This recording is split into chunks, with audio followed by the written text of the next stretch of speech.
All right, let's take a stab at the title of this book.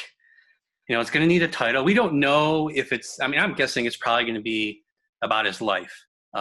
There's more to Hue Jackson than just coaching the Cleveland Browns, obviously, but maybe it's just about his experience here. So if that's the case, any ideas on what you might call it? I have a couple. Yeah, I think I would call it Hue's Here, baby. There you go. That was one of the things that he first said when he walked through the door, is that Hue's here, baby. And I'll never forget when he walked through that door, because, he was just on top of the world. He really thought that he had all the resources and everything that he needed to turn the Cleveland Browns around. So many coaches walk through the door and think that they are going to be the ones that are going to turn this team around and, just have a parade in their honor because they did it. And he walked through he just burst through the doors thinking that was going to happen for him, and it just couldn't have gone any worse. That's a good one. The first one I wrote down, and this is probably, I could see Doug Maurice, our colleague here, who was not necessarily a Hue fan, coming up with this one, but it was Sachi's fault would be probably the first thing Doug would throw out there. For sure. I was sadly misled. I think that's kind of a theme with his whole experience with the Browns. But the one I like the most is "Come on in, the water's fine," which I think works even if you go back all the way to his youth and just talk about his whole experience getting into football and his career. Obviously there's the nod to the jump in the lake, but I get the sense that he's probably in a better place than we think he is after going through all that. At least that's the way he comes off to me. So. One of the things I want to read, I guess, is about the conversations with the quarterbacks that they passed up. Hugh's going on record saying that he loved everybody. He loved Wentz, he loved Deshaun Watson, obviously Patrick Mahomes, and all these guys that they could have gotten.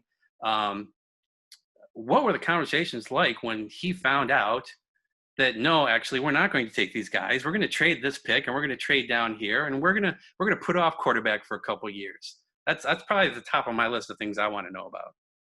Yeah. And you know what? And I know that some people think that some of that stuff is completely revisionist history. But, I've heard him say, and I've had conversations with him telling me that he really did like Carson Wentz that year. Now, everybody thought that he wanted Jared Goff. And, there's still some debate about that. Even one of his best friends in the business and in life, Michael Silver, says, no way. He wanted Jared Goff 100% over Carson Wentz. So there's still, he's going to need to explain that in the book. I think that's one chapter that people would like to read about. But it was my understanding that he really did like Carson Wentz a lot.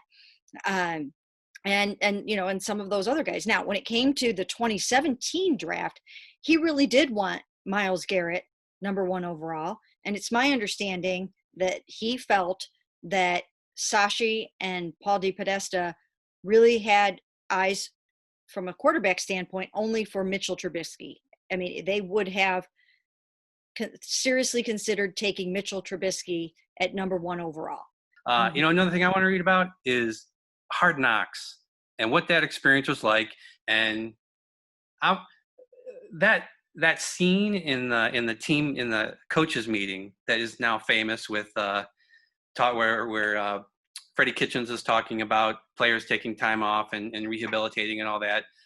That couldn't have been the only instance of something like that cameras caught. That clashing of ideas between the coaches.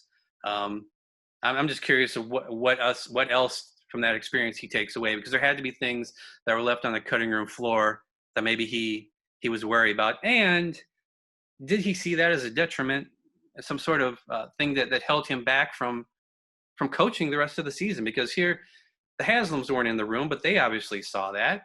And so then they get more of a sense of what's going on in their coaching ranks. And along with all the fans and the rest of the league sees that. I don't know, that seemed like a big hit to him when that episode came out. Well, I'll tell you, by that point, he knew that there was a tremendous divide. He knew that it was Todd Haley, Freddie Kitchens, Drew Stanton to some degree, Baker Mayfield over there, and that he was over here. And that John Dorsey was with those guys because John had a hand in helping to hire Todd Haley. So by that time, the writing was already on the wall for Hue Jackson. He knew what was up. He knew that he shouldn't have given up play calling. He knew that those guys were, if you will, conspiring against him in some ways, and that this had the potential to get ugly. And I think by then he really knew that.